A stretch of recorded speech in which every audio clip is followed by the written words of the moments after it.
భార్యా బాధితులు రోజు రోజుకి పెరిగిపోతున్నారు. మొన్నటికి మొన్న ఓ టాలీవుడ్ కెమెరామెన్ తన భార్య వేధింపులు తట్టుకోలేక ఆత్మహత్య చేసుకున్నాడు. చివరిసారి తన తల్లికి ఫోన్ చేసి చనిపోతున్నాను అని చెప్పాడు. బెంగళూరు సాఫ్ట్వేర్ ఇంజనీర్ కథ అయితే అందరికీ తెలిసిందే. తన భార్య వేధింపులు తట్టుకోలేక కోర్టులో ఏడ్చి ఇంటికి వచ్చి ఆత్మహత్య చేసుకున్నాడు. పెళ్లాలే పిశాచులై కాల్చుకు తింటున్నారు. చాలా మంది లోలోన నరకం చూస్తూ ఉన్నారు. ఎందుకంటే ఏమాత్రం ఎదురు తిరిగినా గృహహింస కేసు పెట్టి తల్లిదండ్రులను కూడా జైలుకు పంపుతున్నారు. దీంతో వృద్ధులైన అమ్మా నాన్నలను ఇబ్బంది పెట్టలేక ఎంతోమంది నరకం చూస్తున్నారు. ఇంకొంతమంది పోరు పడలేక ఆత్మహత్య చేసుకుంటున్నారు. తాజాగా మరో సాఫ్ట్వేర్ ఇంజనీర్ ఏకంగా పోలీస్ స్టేషన్కి వచ్చి నన్ను నా భార్య నుంచి కాపాడండి సార్ అంటూ బోరున ఏడ్చేశాడు. బెంగళూరులోని వైలుకావల్ పోలీస్ స్టేషన్లో ఫిర్యాదు చేశాడు శ్రీకాంత్ అనే సాఫ్ట్వేర్ ఇంజనీర్. 2022లో బిందుశ్రీ అనే ఆమెతో పెళ్ళయింది. ఏడాది వరకు బాగానే ఉన్నారు. కానీ ఆ తర్వాతే తనలోని శాడిజాన్ని బయటకు తీసింది. రాత్రి సమయంలో భర్తను దగ్గరకు రానిచ్చేది కాదు. నాకు చీర కావాలి, కొత్త డ్రెస్ కావాలని కోరేది. సరేలే కొనిపెడతానన్నాడు శ్రీకాంత్. చిన్న కోరికలే కదా అనుకున్నాడు. కానీ ఆ తర్వాత తన మీద చేయి వేయాలన్నా కూడా రేటు కట్టే స్టేజ్కు చేరుకుంది బిందుశ్రీ. తనతో రాత్రి శృంగారం చేయాలంటే రోజుకు 5,000 ఇవ్వాలి, లేదంటే నేను కాపురం చేయనని గొడవ పెట్టుకోవడం మొదలుపెట్టింది. పెళ్లి రోజు నుంచి ఒక్కరోజు కూడా సంసారమే చేయలేదు. పిల్లలు కావాలని శ్రీకాంత్ భార్యను అడగ్గా 60 ఏళ్ల వయసు వచ్చినప్పుడు చూసుకుందాంలే ఆ సంగతి అనేది. ఇప్పటికిప్పుడైతే ఎవరినైనా దత్తత తీసుకుందామని ఉచిత సలహాలు ఇచ్చేది. భార్య కదా అని ఆమెను ముట్టుకోపోతే బగ్గుమనేది. ఇక రోజు రోజుకి తనలోని శాడిజాన్ని కాస్త బయటకు తీసింది. అది మామూలుగా ఉండేది కాదు. శ్రీకాంత్ సాఫ్ట్వేర్ ఇంజనీర్ కావడంతో వర్క్ ఫ్రం హోమ్ చేస్తుండేవాడు. అలా వర్క్ చేసేటప్పుడు అతన్ని వేధిస్తూ ఉండేది. ఎలా అంటే తన పాటికి తాను వర్క్ చేస్తూ ఉంటే గట్టిగా పాటలు పెట్టి డ్యాన్సులు చేసేది. సమయానికి ఏ పని చేసేది కాదు. కనీసం టీ పెట్టేవమన్నా కూడా ఇచ్చేది కాదు. నాకు జీతం ఇస్తేనే నీకు పని చేస్తానని వేధించడం మొదలుపెట్టింది. ప్రతి పనికి డబ్బులు అడుగుతూ వేధించడంతో విసిగిపోయాడు శ్రీకాంత్. ఇక భర్త ఆఫీస్ మీటింగ్స్కి ఆన్లైన్లో అటెండ్ అయ్యి జూమ్ కాల్స్ మాట్లాడుతూ ఉంటే తనకు డబ్బులు సరిగా ఇవ్వడం లేదని ఆ జూమ్ కాల్స్ మధ్యలోకి వచ్చి డ్యాన్సులు చేయడం స్టార్ట్ చేసింది. తన పరువు పోతుందని వద్దని వారించినా కూడా వినేది కాదు బిందుశ్రీ. ఫోన్లో మాట్లాడుతున్నా కూడా గట్టిగా మాట్లాడుతూ చిరాకు పెట్టడం స్టార్ట్ చేసింది. ఈ సంఘటనలతో ఇంట్లో నరకం చూశాడు శ్రీకాంత్. అయితే ఇవన్నీ తట్టుకోలేక భార్య షాపింగ్ చేసేందుకు డబ్బులు ఇవ్వడం మొదలుపెట్టాడు. కానీ రోజు రోజుకి డిమాండ్స్ పెంచింది.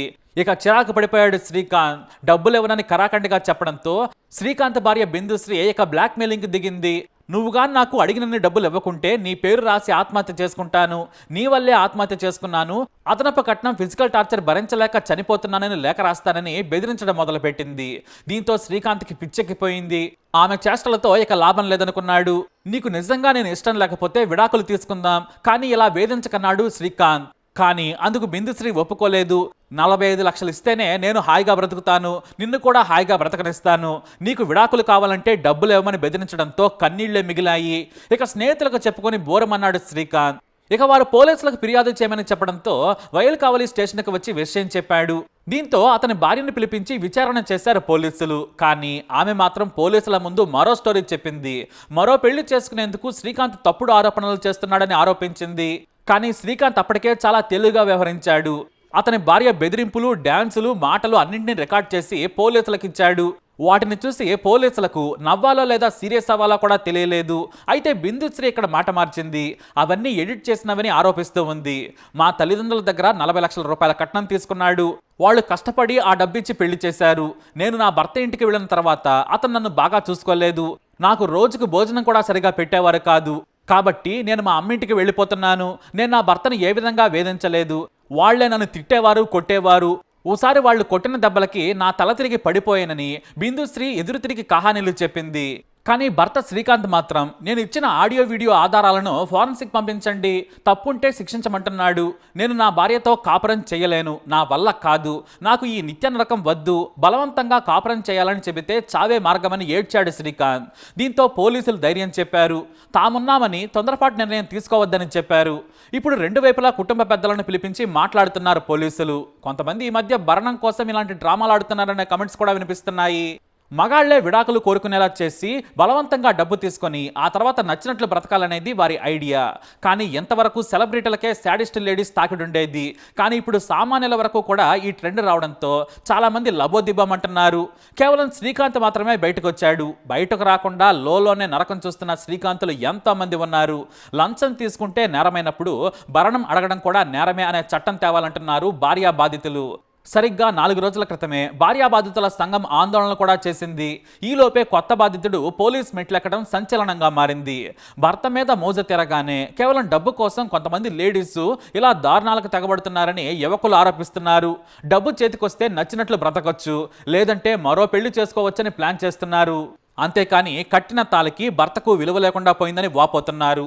అయితే కుటుంబ వ్యవస్థ విచ్ఛిన్నానికి ఇది మొదటి మెట్టని పోలీసుల సైతం ఆందోళన వ్యక్తం చేస్తున్నారు. ఎందుకంటే వాళ్ళు ఈ తరహా కేసులను చాలా చూస్తూనే ఉన్నారు. బయట ప్రపంచానికి చాలా తక్కువగా తెలుస్తున్నాయి ఈ విషయాలు. పోలీసుల దగ్గరకు మాత్రం చాలానే వస్తున్నాయి. అందుకే ఇప్పుడు భార్యా బాధితుల సంఘం కూడా హైలైట్ అవుతుంది. ప్రతి భర్తని కాపాడేందుకు మేమున్నామంటూ వారు అండగా నిలుస్తామంటున్నారు. మరి ఈ సమస్యపై మీరేమంటారు? మీ అభిప్రాయాన్ని కమెంట్ ద్వారా తెలియజేయండి. ఈ వీడియో అప్డేట్స్ కోసం మా ఛానల్ ఫాలో అవ్వండి. అలాగే తప్పకుండా సబ్స్క్రైబ్ చేసుకోండి.